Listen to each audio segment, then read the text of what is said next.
Alt det her kort har jeg fået købt i år. Eller alt. Det er lidt. Jeg kan lige fortælle, hvad det er for noget forskelligt. Fordi ja, det kan jeg bare. Dem her kender jeg ikke navnet på, men de ser altså ud. De er sådan lidt ligesom jordsole. Dem har jeg et par stykker af. Jordsole. Drejer rundt. Ja. De får til handen. Den her.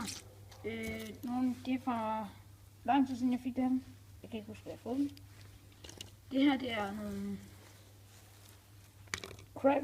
Sådan nogle, der er lige nøjagtigt ligesom cracking balls. Så har vi et blitzlys her.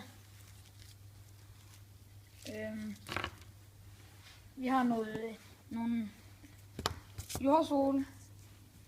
Så har vi en violstorm. Så nogle jumping jacks, som der er mange af. Vi har nogle lighter og nogle sikkerhedsbriller og sådan lidt. Så har vi nogle, hvad er det? Hyleraket. Og ja, det er sådan, ja. Så har vi nogle to stykker guldregn. Hvor der er 15 gram krudt i hver. Det, ja, og så har vi nogle, de hedder vist Flying Pigs, som har vi 5 af, og der er 22 gram i hver.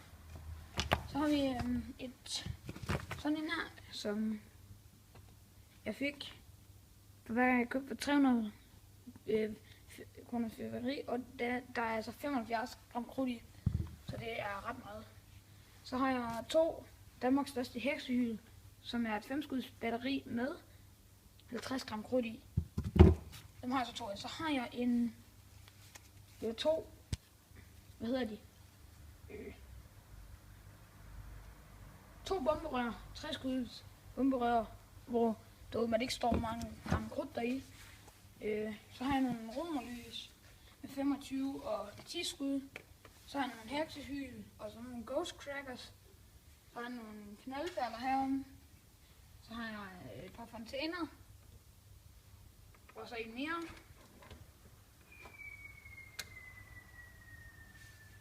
Der var et heksehyl. Og så er der nogle knaldperler her.